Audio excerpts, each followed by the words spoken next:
It's my great pleasure to introduce, to finalise the program, two of Australia's leading criminologists, neither of whom really needs an introduction. Professor Rick Sarre is Professor of Law and Criminal Justice at the University of South Australia, currently President of the Australian-New Zealand Society of Journal of Criminology, Society of Criminology. Immediate past president, just resigned, scandal galore. That mellifluous voice has got him into trouble again. He also serves on the board of directors for the International Police Executive Symposium. He's won numerous awards for teaching, research and writing, has been a major contributor to public debate on law and order policy in this country over many years. He's always the voice of reason. In fact, Rick's got so much charisma, the federal government is thinking of appointing him ambassador to the US in order to salvage our refugee plan, which is not going so well at the moment. So for this one time only, we've invited Rick to tell us what he'd do if he had $100 million to spend on law and order and give us the benefit of his wisdom. Brace yourself, folks. I think we're in for a wild ride. Before you come up here, take a seat. To keep Rick honest and to get a different perspective, we've also invited my good friend, Professor Paul Mazerol, to offer a commentary on Rick's paper. Paul is Pro-Vice Chancellor of Arts, Education and Law at Griffith University. He began his career at the University of Cincinnati, but relocated to Brisbane in 2000 to take up an appointment at the University of Queensland. And as everybody knows, a day out of Australia is a day wasted. So from 2002 to 2005, Paul was Director of Research at the Crime and Misconduct Commission, Director of Research at that organisation. And one of the things he said to me when I congratulated him on getting that appointment was, "Don't worry, Don, I'm not going to stay in this job too long," which I took to be an indictment of me because I've been around here in this job for too long. But Paul does all this while continuing to conduct incredibly valuable research on crime and criminal justice. How he does it, he must have no sleep whatsoever. So, ladies and gentlemen, would you please join me in welcoming our two guests? Thank you very much.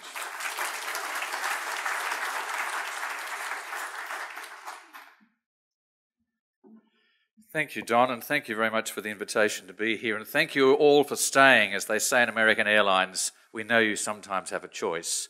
So you're still here, and I hope it's a good ride for you over the next 60 minutes. I'm going to talk for about 30 or 35 minutes, and then Paul will make a commentary for about 10, and then there'll be some discussion at the end before we leave and finishing up at 4 o'clock. I also wanted to thank Beth. Are you here, Beth? For a wonderful presentation we had before lunch from the Washington State Institute. But I want to say I'm doing something similar. So, here's Beth. I'm doing something similar to what she did with that giant meta-analysis or meta-analyses. But there's one great big difference. She said there was no cherry picking in what she was doing and there was no confirmation bias. The big difference is I am cherry picking. Everything I say is cherry picking with massive confirmation bias. Actually, speaking of cherry picking, she was talking about going to Tasmania and comparing it to Washington State because of the cherries. Well, Washington State is world renowned for its apples. Tasmania is the apple isle. I'd like her to check her glasses. I think she was looking at apples and calling them cherries. I'm not quite sure what was going on there, but maybe it was to do with cherry picking. In any event, I've got a slideshow for you, how I would spend $100 million to reduce crime this year. Let's see how we go. If I push this button towards you, here we go. I'm going to take $100 million and spend each dollar in ways which I believe confirmation bias and cherry picking will have the best outcomes for crime prevention. Here's some background. I think as we've found, and we've been doing these conferences for a while now, that there's a huge academic interest in this whole field. The fact that you're here, the fact that we can run a whole range of research organisations around this country, around universities, the continued funding, I won't say it's massive, but it's continuing to fund university centres and public and private research institutes, which means we have a rapidly expanding body of literature. Big data we talked about earlier today, the terrific national data coming out of the ABS, the AIC and the Productivity Commission, and lots of toolkits. And we've had a few of these mentioned just in the last couple of days. We haven't had so much of what works from the University of Maryland, which really was the beginning of it, going back some 25 years or so, which has spawned the Campbell collaboration, obviously the Washington State Institute, Gloria's here in relation to the Crime Reduction Toolkit and Emmy and so forth. All of these are examples where policymakers can now get hold of some really good stuff. It's not as if we're kind of wallowing and don't really know what we're talking about. The fact is, yes, we've got some theories that we're still pursuing. We've got 20 or 30 papers here at this particular last couple of days where people are saying there's some preliminary data, but we do know a lot of stuff. It's not as if we're wallowing around as we might have been 40 years ago. We know something about the preferred choices. And policymakers are listening. It's not as if they're kind of turned off Trump-like. Is that defamatory? Turned off Trump-like, but policymakers are listening. One, because they can't afford the costs. Clearly, policymakers like to keep dollars down. Obviously, no one likes victimisation. It's not good for governments, and ethically, no one likes victims to be churned out on a regular basis. And I also want to make sure, and following on from Beth's paper and from Jason's excellent paper just before lunch, just going back to disabuse these policymakers who might have seen some correlation between the rapidly rising monies that we're expending on the sort of prohibitive stuff, courts, prisons, police, etc., and the decline in crime. And I just want once again, disabuse you of this particular temptation. Yes, we know violent crime rates and property rates have been declining significantly in this country for the last 25 years. And these are some figures I got from the ABS just about 2 weeks ago. National rates for property crime down, down, down. It sounds like an ad for Coles.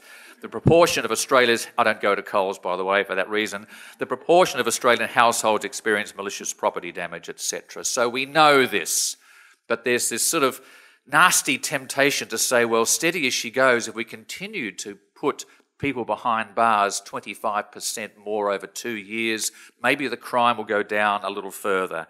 And of course, we know that's simply not the answer. Hang on, what's going on here? Oh, yes, sorry, one more. Crime rates are going down, with a couple of slight exceptions. The ABS tells us face-to-face threatened assault, general decline, physical assault, non-face-to-face, remaining stable. But the cyber-dependent, cyber-enabled crime, fraud crime, as Don reminded us again, going up. So there's some inconsistencies, but generally speaking, going down. And there's a temptation of policymakers and the people who are asking them for answers to suggest there might be a correlation between the two. And I'm saying that particular connection is flimsy. I'm just saying this by way of preliminary to disabuse you if you go home and someone says, oh, don't worry, all you've got to do is have more prisoners. One, because there have been similar drops in jurisdictions where this is not happening worldwide. In fact, if you have a look at the figures, Queensland, the rate of imprisonment dropped quite dramatically from 2005 to 2012, going back up again now, and I wrote a paper on that. And there are many more reasons. We've heard about Graham Farrell's work and others' work from Jason and Don and others just recently. All sorts of other reasons for the crime drop that have very little to do with the justice system's effect, while at the same time saying you put 40,000 people behind bars in this country, you've got to have some sort of reductive effect, but it's a very expensive reductive effect and not the main one. And thirdly, as we heard from Stephen yesterday, that if there are some returns, they're diminishing returns. That is, the expenditures on those extra prison beds will eventually outweigh the savings in relation to lesser victimisation. So there's a whole range of reasons why we should disabuse anyone to suggest that what we should be doing with this $100 million is putting it into the justice system because the justice system has brought about these lower crime rates since 1995. That's all I'm saying. Let's disabuse ourselves of that. I'm taking fresh $100 million and putting it where I really think the bang for the buck is going to return. Let's have some other preliminary factors before I get to this question about where to put our money, about how much crime is actually costing Australians. Here's what the AIC put out 2 or 3 years ago. So it'd be a bit higher than that now, some rubbery figures, but direct losses around $21 billion. The ACIC is now telling us in addition to that, they're putting the crime, cybercrime, fraud figure at about $15 billion. The justice processes, the Productivity Commission just came out about 2 weeks ago and said it was about 16.3. And if we put those together, 21 plus 15 plus 16.3, about $52.3 billion per annum of direct and indirect crime costs. Now, again, when the Productivity was putting out that 16.3 figure a couple of weeks ago, they then came up with a figure of 47.6. My figure is 52.3. I'm suggesting, for argument's sake, it's about $50 billion per annum. So if we can get real bang for our buck out of 100 million, we can make a big inroad into a very large amount. So, as I said, if the justice mechanism is costing us 16.3, then 100 million is what is currently being expended in about 2.5 days. So if someone says to you, oh, $100 million, that's a lot. It's 2.5 days of just the current justice mechanisms. It'd be just a few hours if you called it 50 billion. So, as I say there, a clever use of 100 million to reverse the upward trend is money very, very well spent. So, I'm suggesting you want to bring down the costs of crime, let's spend some money. Here's the challenge. I was actually on the plane flying over here a couple of days ago, and I was reading The Australian on the 13th, and a letter to the paper by Michael Doyle in response to a journalist's observation was Peter Van Onselen, you might have seen in the weekend press last weekend, that it was now fashionable for the public to degrade experts. And here's what Michael Doyle said in response. If academics were less cowardly, retreated less often, and spoke up more, perhaps the community would have less propensity to degrade experts. So part of my challenge today is to give you some more ammunition so you are less cowardly, retreating less often, and speaking up more. And if you just need these PowerPoints behind your back as you're talking to the journalist, I'm quite happy to give you the copies in due course. Those of you who heard Don's paper yesterday heard him talk about bar wars. I thought I could match that last night at midnight. Here we go. So we cannot live in La La Land. So I continue with a brave heart. So there we go. Did I beat Don on that one? I think I did. Yes, I think I did. Okay, so how should we spend our 100 million? How are we going for time? Here we go. Here we go. Warning, meta-analysis of the entire panoply of criminological findings is about to take place. So hide your children. I'm going to list the dilemma, then some evidence, and then put the money where it is, and finally, to whom to give the money. If you see someone you know in this room, shout out bingo. There's going to be a few bingos. Here we go. Number one, prisoner rehabilitation.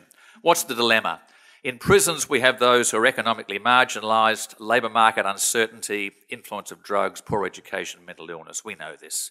What's the evidence? There's evidence of very good programming, well-trained, keen program staff, but it's underfunded and underutilised. So what am I going to do about that? $5 million injecting life back into Australian prison-based rehabilitative programs. And I think I'll give the money to Andy Day. There he is. I'm going to do a quick Trump here. This is what Trump would say in putting up Andy Day's picture. Andy Day is a great man. I love him. Andy Day. Isn't Trump awful when he does that? I love him. Australians, I love the country. I love Australians. Anyway, so there's Andy Day. He would do a great job with that $5 million. Pre- and post-release programs. What's the dilemma? We know inmates have high rates of mental illness, cognitive disabilities, ABI, fetal alcohol, etc. What's the evidence? If we want to deal with these issues in custodial settings, then if we deal with them, then the transition becomes far more successful. We know that the evidence is there. I'm going to spend $5 million implementing programs, ameliorating those debilitating effects, the comorbidities, to enable that transition to be a little bit more effective. And who's going to get the money? Eileen Baldry. She's not here today. She was here 2 years ago, so she's missed out, but there she is. She's got $5 million. By the way, I haven't got this $5 million. This is just on paper, unless there's any benefactors out there who would like to actually hand me $100 million at the end of the day.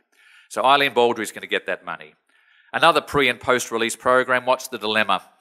We know, if you don't know, we have knocking on the door 40,000 prisoners tonight across Australia.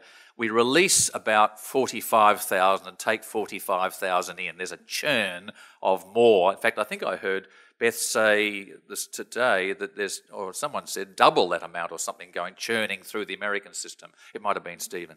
In any event, we've got about 45,000 people being released this year.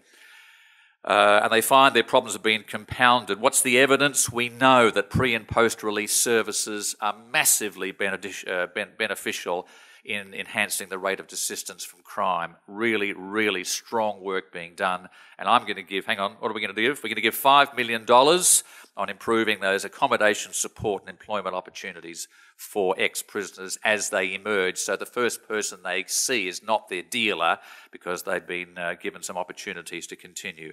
And I'm going to give the money to Mark Halsey. Why? Because he's threatening me with that look. That is a seriously threatening look, but Mark is your man, at Flinders University. So he's got $5 million as well. He'll be very pleased when he gets that money. Okay, the diversionary options and some therapeutic justice. What's the dilemma? The problem of an offender returning to the juvenile courts particularly increases with the number of appearances.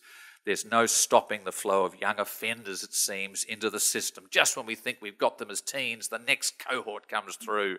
What are we going to do about that?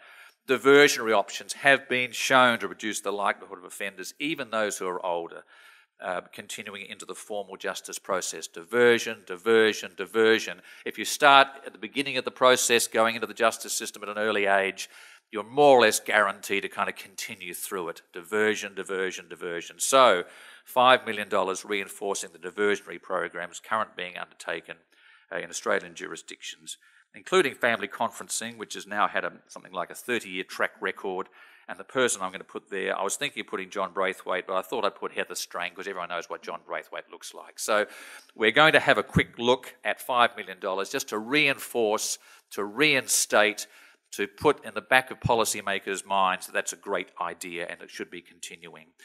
The therapeutic justice mechanisms too easily become casualties of governments. We all know what Campbell Newman did up in Queensland.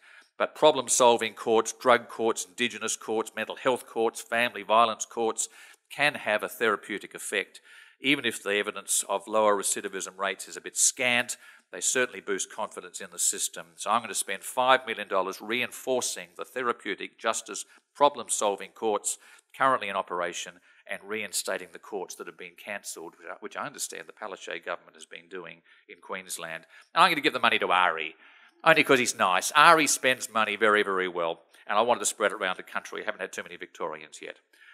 Okay, designed to improve policing. What's the dilemma? We need to make our policing more effective in ways that don't simply mean adding to numbers. Every time you have an election come round, someone says, well, I'm going to put another 200 police on the streets, as if that's sort of some bold new vision, expensive new vision, and not entirely effective new vision.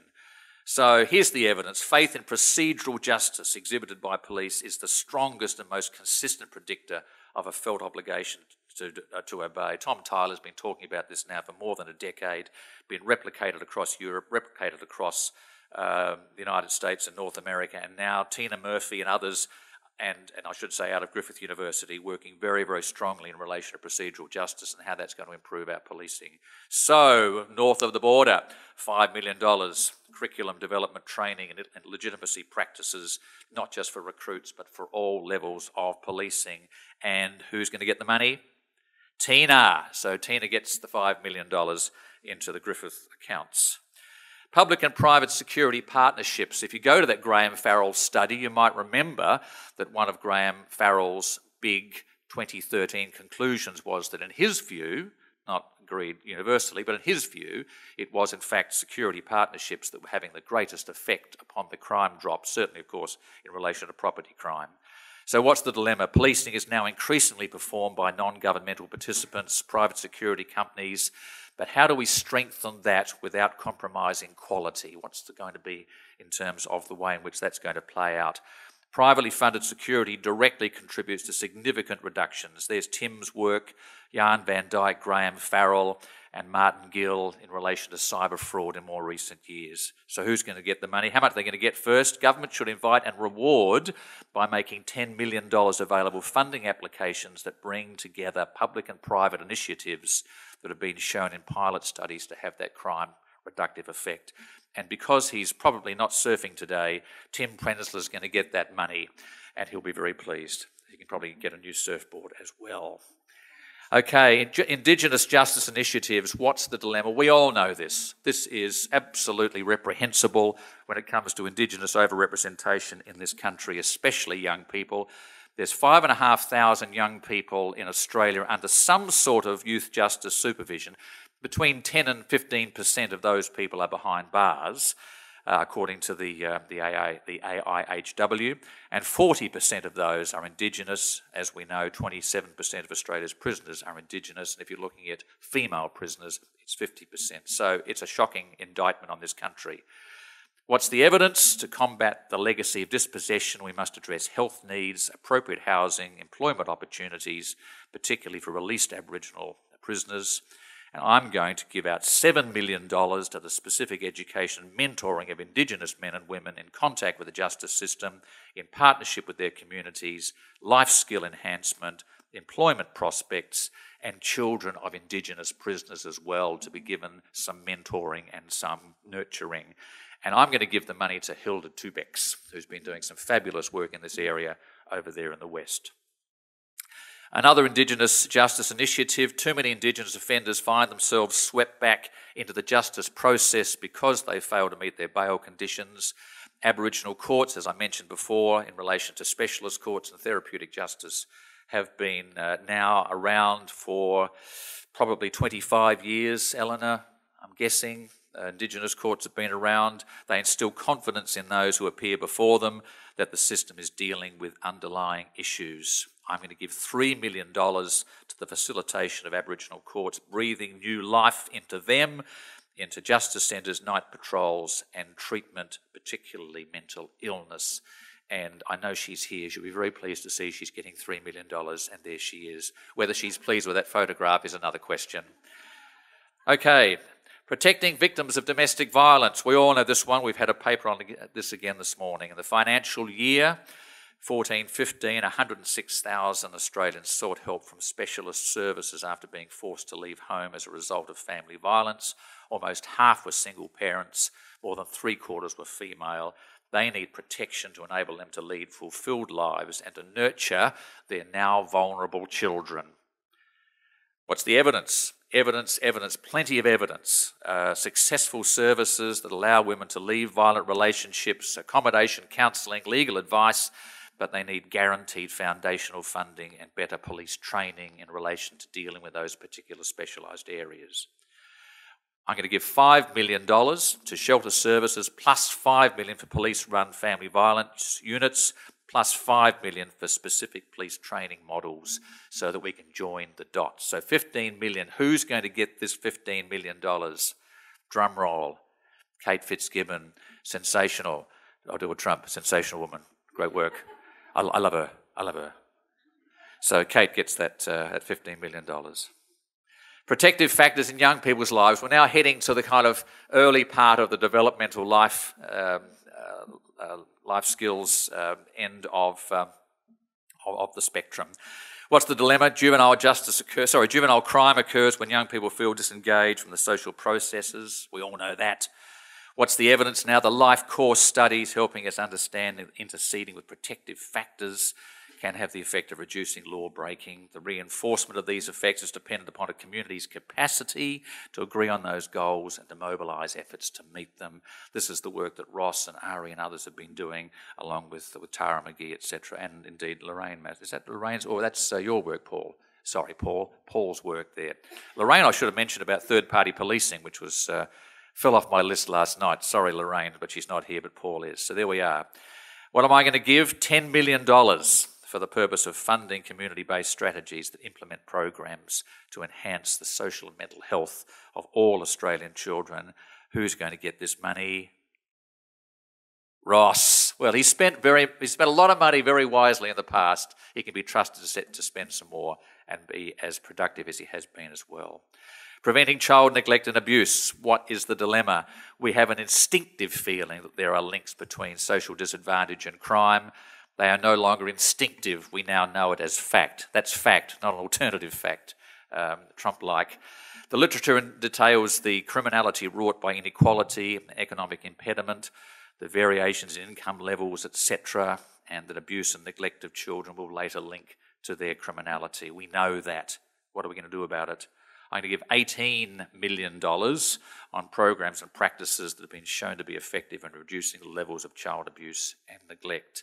Who's going to get this money? 18 million, it's a lot of money. It's a bit like a TV game show, isn't it? Here we go. Well, after all, he did invite me here, so I thought I'd make sure that he got a picture during the course of this presentation. So luckily, Don gets some money. $18 million so far, the big one. There's another one in relation to this. How do we limit access to factors that might be precipitating this abuse and neglect? Abuse, neglect and family violence significantly associated with the alcohol and drug dependence of their caregivers and their availability.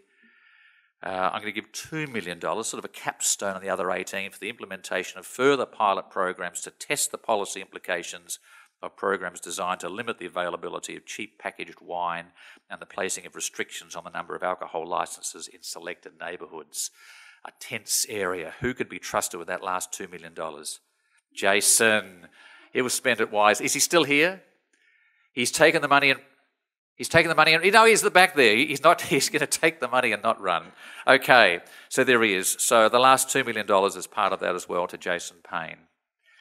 And some public education. What's the big dilemma here? The fact is that the public just don't have too many clues about the sorts of priorities that you and I know well in this particular area. They have very little idea about what else to focus on in reducing crime other than the things they read in the media all the time, police, courts and corrections. Yet we know that if we have some publicly funded advertising about these other sorts of initiatives, there are policymakers who will respond and the political will follow. So I'm going to spend $2 million into public education, essentially designed to convince Australians that these priorities will keep them safer than simply siphoning that same amount back into the formal justice system. And here's a quick little plug for ANZOC, the Australian New Zealand Society of Criminology, and my successor. There's Tara McGee.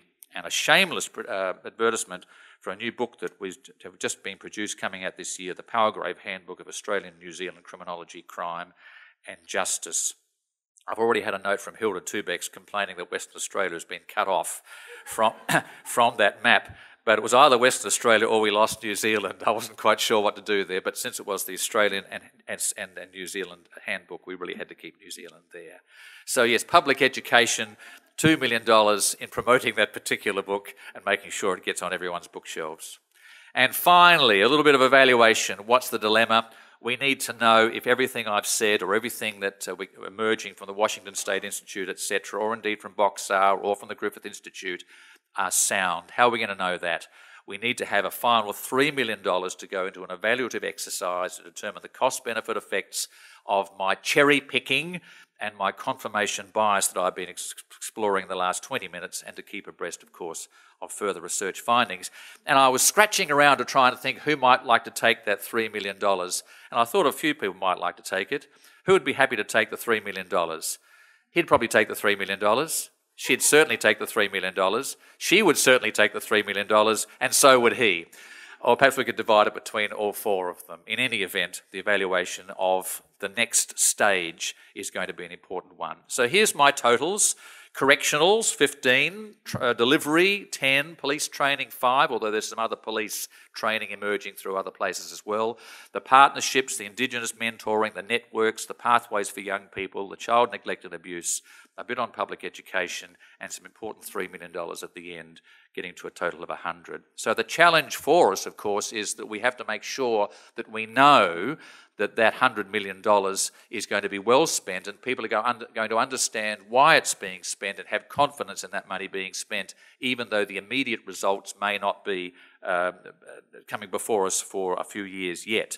And I have a look at this particular photograph, which I took about 2 months ago outside the front steps of the Adelaide or South Australian Parliament House. So we have to make sure that what we are doing is cutting through. It needs to be tackled by academics by being well theorised, making our findings readily available, and of course not being cowardly, not being in retreat, and not being softly spoken. So here's my summary. Crime science specialists, we have a proven track record for theorising, commissioning good research, interpreting the data, and putting up these preferred responses, and now allocating appropriate resources. Governments and policymakers should listen to them, should listen to us, rather than going off on evidence-bereft flights of fancy. And that'll only happen if these findings are explained in easily digestible form with the media and the public in mind. We can sell it, but we need to sell it well, and we need to sell it clearly and in a digestible form. Now, what I've got here are about 6 pages of references. These are the ones that have emerged throughout this particular presentation. If all you want to do is read the PowerPoint slides, you get the 30 references. The full paper has about 90 references, so you can have a copy of the full paper as well. But this is kind of, again, bingo. If you see your name, shout out bingo. But these are the references of the pieces that I've included in these particular slides. That's the last of them, and here's the one to focus on at the end. and it is eat from the tree of knowledge, not drink from the tree of knowledge. Thank you very much.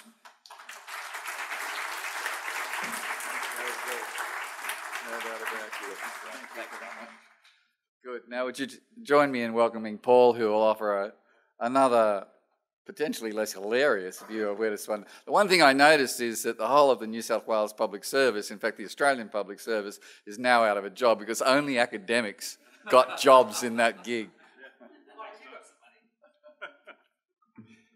Thanks, Don, and it's a real pleasure to be the last speaker and to follow Rick, of course, and this is a PowerPoint-free zone because I had a chance to comment on Rick's paper, which was also a very comprehensive read, and but with less pictures and certainly no koalas and panda bears. But look, when Don asked me to play this role at the conference, I felt obliged to. I was happy to. Upon further reflection, it seemed like a potentially bad idea. I thought through the opportunity, reflected that assuming this role would be a bit like criticizing Gandhi or maybe Santa Claus, given Rick's status in the field. In other words, it's not that it's impossible to do so, but rather it carries some degree of risk, and it requires some very keen insights to provide insights over and above what could be expected from the ideas and the interpretation, and indeed the giveaways that we've just heard provided by Rick. But importantly, I can think of very few criminologists, sociologists, social policy thinkers in Australia who've contributed more to broadening our understanding in the crime and justice and the crime prevention field than Rick Sarre. And while I acknowledge the risks of trying to criticize Santa Claus or suggest an alternative, I'm happy to do my part and offer a few insights on Rick's paper and his portfolio of investments, not the least of which are lots of criminologists. I'm at Griffith, so I do acknowledge I have a conflict of interest up here, Rick. But let me begin by acknowledging the importance of this topic. It's important for criminologists and justice officials more generally, and the general community, to be aware of the costs of crime and justice and the likely benefits associated with investing wisely in areas that can foster better crime prevention and improved crime and justice outcomes. Having reasonable data is fundamental to having the discussion and forming some principles for guiding substantive investments and strategies to prevent crime across the community. Rick correctly acknowledges that faced with a $15 or $16 billion crime and justice annual spend, which he acknowledges is very conservative, a $100 million investment appears hardly a drop in the bucket. However, as he identifies, there are a number of key areas that require further investment to foster crime prevention. So as outlined just a moment ago in Rick's slides and his paper, he proposes to distribute $100 million across the following 9 areas: 15% or $15 million for pre- and post-release programs and prisoner rehabilitation, 10% or $10 million for expanding diversionary and therapeutic models of justice delivery, including things like restorative justice, problem-solving courts, etc., 5% or $5 million on training to foster improvements in policing, in particular procedurally just policing, which is certainly the evidence is expanding in that space, 10% or $10 million on fostering crime prevention partnerships between government and the private sector, 10% or $10 million on Indigenous community justice initiatives, including $5 million on educational initiatives, $5 million on implementing specialized Indigenous-run justice facilities or courts, 15% or $15 million for women experiencing domestic violence to be spread across various community services, specialized policing responses, as well as specialized training. 10% or $10 million aimed at early intervention, developmental transitions to foster protective factors, and indeed better outcomes for young people across a range of community-based strategies informed by experts. 20% or $20 million aimed at efforts to prevent child abuse and neglect, spread across implementing effective programs as well as funding some new innovative pilot programs, which he acknowledges in his paper. And finally, 5% or $5 million to spend on public education programs, including advertising as well as an evaluation of the $100 million to assess its impact on reducing crime and victimization, among other areas. So clearly a great deal of thought and consideration went into designing this investment portfolio. And in my role, I thought it would be helpful to consider a number of key questions in reflection of that range of portfolio investments. Firstly, is there a good balance between front-end responses and back-end reactions to crime? Secondly, are resources directed to areas that have an opportunity or likelihood to reduce or prevent crime? Thirdly, does the portfolio provide opportunities to leverage investments to create multiplier effects? And fourthly, are the investments sufficiently targeted into areas that could act as levers for addressing crime origination and crime continuation? In other words, do the investments sufficiently target criminal onset and persistence or recidivism? So on the first question, is there a good balance between the front end and the back end? Rick's portfolio demonstrates roughly, when I looked at it closely, about a 70-30 split between the front end and the back end of the system investments. As is well known, many back end investments can be very expensive and have effects that are very hard to discern or realize. While it's at the front end, longer term preventative effects, whilst cheaper, can divert people from the system, keep them in the system for lesser amounts of time, divert them from the system, importantly, and from subsequent offending. So I would say that's a very wise investment. I want to commend Rick for that split, which I think is highly appropriate. On the second question, the question was, are resources directed into areas that have an opportunity for preventing or reducing crime? On this question, I think the answer is yes for the most part, as there are many areas of the $100 million investment that target opportunities for reducing and preventing crime. I believe this is most clearly illustrated with reference to early intervention, developmental prevention programs. I can say that because I'm a developmentalist. But also with the restorative justice programs, the specialized police units for domestic violence, and in fostering procedurally just policing. I think there's pretty good emerging evidence in that space. I think there's more ambiguity in some of the programs for Indigenous community justice and prevention, child abuse, and indeed domestic violence services across the community. I think we simply don't know enough about the effectiveness of these programs in these areas. Thirdly, does the portfolio provide opportunities for leverage? On this question, I think there's great scope to consider how these investments could be expanded or leveraged into greater scale and scope. So Rick touches on this when he identifies the need to invest to address the effects of mental health and acquired brain injury amongst the offender population. With the upcoming development of the National Disability Insurance Scheme, his investments could be ideally leveraged with this important insurance scheme to assist with many offenders who experience mental health and disability across the community. A similar approach may well be used in the child abuse area, perhaps by leveraging investments from industry and from the philanthropic community. This also applies to community-based prevention strategies in Indigenous communities. In short, there are very good leverage opportunities available to stretch the scale and impact of Rick's investments. And lastly, are the investments targeted on various levers or precursors which delay onset or address chronic offending? On this question, I think the portfolio proposed is somewhat mixed. Clearly, some of the investments address delaying and reducing the likelihood of onset to delinquency. The early intervention investments address that issue. Investing in areas that reduce the likelihood of criminal onset make a great deal of sense.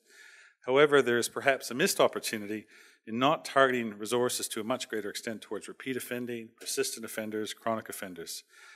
Very good evidence demonstrates that there's disproportionate influence in generating crime, serious crime and violence. Indeed, we've got about 45 years of evidence on that. So I think it would make sense to expand the portfolio to target repeat offending, repeat offenders, the chronic 6%, chronic 7%. I believe one of the final paragraphs in Rick's paper, which I hope you have a chance to read once he puts it on the web, is very important when he says that we can only really be successful if we trumpet our successes, acknowledge our limitations, clearly communicate our findings, and develop our evaluative capacity. And so in so doing, he challenged us all to be honest about what we don't know, to develop a culture and commitment to evaluation, and that therefore means evidence accumulation. And thirdly, to communicate our findings to key audiences. So in closing, I have three kind of reflections on Rick's paper and considerations for areas that require further investment and attention. For me, first is the need to invest further in education and skills. I think there's very good evidence to show that investing in education and skills, both at the front end as a preventative solution, as well as at the back end as a rehabilitative option, is a very worthy investment. On the front end, efforts to prepare children for the transition to school, for succeeding in school, and for staying in school appear especially protective against delinquency and crime. At the same time, there's good evidence to show that prison-based education and training projects can assist in the rehabilitation and assistance process. And I think the presentation at noontime showed the massive effect of correctional education programs. Second is the need and opportunity to invest to foster a cultural change across crime and justice agencies toward embracing evidence-informed responses to crime and justice. Rick touches on this in identifying the need to build an evaluation focus for the $10 million investment in the system more generally. At issue is the need to foster greater capacity across the system to embrace evidence as a means for informing strategies and practices, and to embrace evaluations in an effort to become learning organizations. What this means in practice is that crime and justice organizations should, to a much greater extent, embrace what I call bibliotherapy. They must be taught to read and understand evaluations, and to identify the difference between methodologically rigorous studies and methodologically weak studies. Part of this investment would in time increase the chance that criminal justice officials could support evidence-informed practices, but more importantly, would help guard them against the ideological and politically driven common sense revolutions in crime and justice policies that we've seen rear their ugly head, certainly in Queensland most recently, but also soon to be maybe back in parts of the States. Certainly as a community of crime and justice professionals, we need to be at the forefront of fostering respect for research evidence and supporting bibliotherapy for crime and justice officials, and making evidence about scientifically supported programs accessible to practitioners, at building trust between researchers and practitioner communities, and in fostering a shared commitment for effective social policy development and implementation. A final reflection for further investment, and this may be blue sky or indeed pie in the sky thinking, but with a small investment, why not establish a new political party dedicated to evidence-informed policies? The so-called EIP party. And as you know, Rick is no stranger to political parties, but with his knowledge, with his values and his commitment, we could really make a go at this one. We know that Australia has a myriad of political parties: the Sex Party, the Animal Justice Party, the Motoring Enthusiast Party, the Outdoor Recreation Party, the Shooters, Fishers and Farmers Party, the Pirate Party, and many, many more.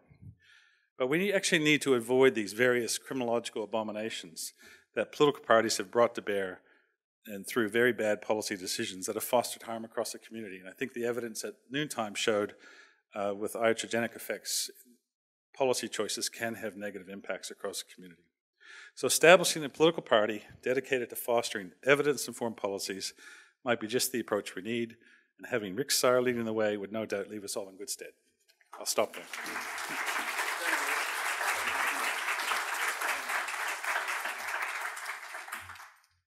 So does anybody want to challenge what either of these gentlemen have to say?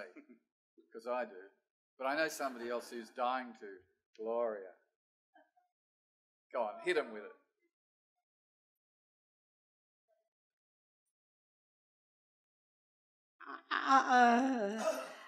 Yeah, I mean, what a great list of good ideas. The one thing I thought was missing, well, there are a few things missing, to be honest, but the particular one thing was any thought of the future.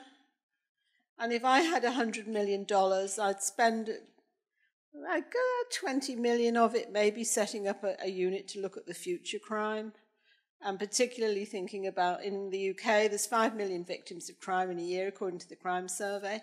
We've just found out there's something like 5 million other victims of cyber fraud, cybercrime generally, because they've just done a one-off, the first survey on that. That's double the crime rate in the UK. Nobody records it, nobody does anything about it. We all huff and puff, we vaguely know about it, and it's not all spam. I mean, some seriously old people, particularly, I say this from the heart, I very increasingly care about how the elderly are dealt with. Can't think why, but I do. Especially when it comes to new technologies. So I don't think if you think outside the box, there's massive, huge changes in technology. They're going to make a big difference to crime, how you prevent crime, how you detect crime, and it's going to provoke crime. So 20 million on future crime doesn't sound like a lot to me. Either of you want to comment? First comment, and I thank you, Gloria. The first comment is this was a terrific intellectual exercise for my brain. I'd encourage every one of you to try and do it, to try and squeeze the last little bit out of it. And you're quite right, Gloria. I was deliberately moving towards that 70-30 split that Paul so eloquently talked about. I did mention this incredible amount of money that the ACIC is now identifying in relation to online fraud. fact, Cassandra Cross is doing some fabulous work at QUT in relation to online fraud. She had a figure in a paper that she had last year that in 2014 or something, there was something like $75,000 leaving Australia in romance fraud per day for one particular month. It might have been February the 14th or something, I don't know, of one particular year. It is massive. I'm encouraged by the fact that this particular government has now set up, as we may know, for the last couple of years, a cyber crime fraud centre, whatever it's called, and in fact a lot of money is being poured into that by governments. I will say in the paper when I do publish it that I'm not putting my $100 million into that because in fact this government is pouring enormous amounts of money into it at the moment. So that's one way I can escape that particular criticism for the short term. Any other questions, comments?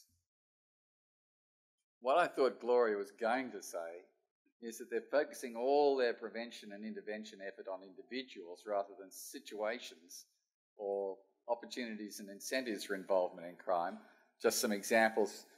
When the West Australian government introduced 3 strikes and you're out sentencing to deal with a car theft problem, the car theft problem actually got worse. When they introduced engine immobilisers, the problem disappeared.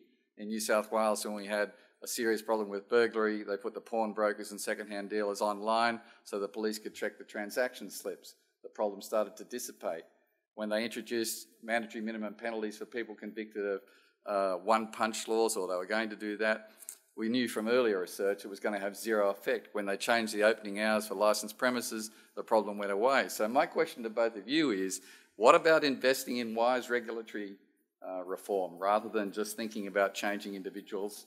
Think about changing situations in which crime occurs. Yeah, look, I think it's a great question, Don, but I did think about it. My last 2 reflections was we actually need to have these criminal justice organisations that understand evidence, that ask the right question, hire more PhDs so they can actually think about future crime and expanding regulatory approaches to prevent crime. And then the third point was about Rick's new party. So there's going to be a lot more resources directed to understanding regulatory impacts. So I agree with you. It's a good question. Very quick response. The next paper I give at the next conference will be what not to spend $100 million on. And indeed, I think that sort of emerges from an exercise like this to try and say, well, if I'm spending it positively here, where would I not be putting the money? And I think a few of Don's examples went down that particular path. I can recommend a wonderful paper that I read. I can't give you the citation, that Ron Clark did a couple of years ago, where he was talking about, on that very point, theories of crime rather than theories of criminality. And I thought that was a very, very strong paper to say this has to be looked at in its totality, whether it's through incentives, deterrence, specific initiatives, regulatory theory. Theories of crime which embrace all of those things are far more valuable than simply relying upon theories of criminality, which do tend to be focused on individuals. The one concession I'll say to Don's comment is that piece that I put in relation to the work that Tim Prenzler's doing and others are doing in relation to partnerships and the private sector, and putting up an incentive in relation to those theories of activities which embrace not only governments but private sectors as well, the public and the private sector working together in relation to situational matters, which would include, in a broader sense, I'll make sure I change the paper, more regulatory functions as well as just simply looking at those situational variables. But that's kind of where I was going with that particular item. Anybody else got a comment? You're all desperate to get away. Well, before you get away, first of all, I've got to give these 2.